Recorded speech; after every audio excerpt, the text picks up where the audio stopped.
प्रकार और नाप पट्टी की मदद से दिए हुए जाविया की पैमाइश के मसावी पैमाइश वाला जाविया बनाना।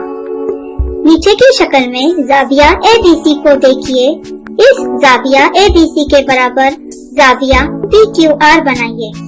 सबसे पहले शुआ QR कीजिए। प्रकार में सहूलत के मुताबिक फासला लीजिए।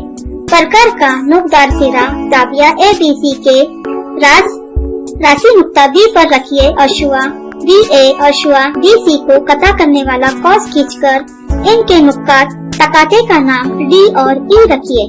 प्रकार में लिया हुआ फासला बरकरार रखिए। प्रकार के नोकदार सिरे को शुआ QR के नुक्ता Q पर रखकर एक कॉस बनाइए।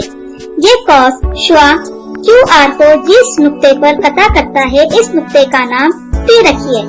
अब प्रकार के नोकदार सिरे को नुक्ता E पर रखिए।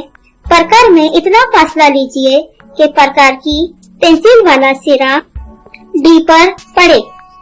अब फासले में कोई तब्दीली न करते हुए प्रकार की नोकदार सिरे को नुक्ता T पर रखिए और पहले बनाए हुए कॉस को कता करने वाला दूसरा कॉस बनाइए। कोसाइन के नुक्ते तकाते का नाम S रखिए। शुआ QS बनाइए।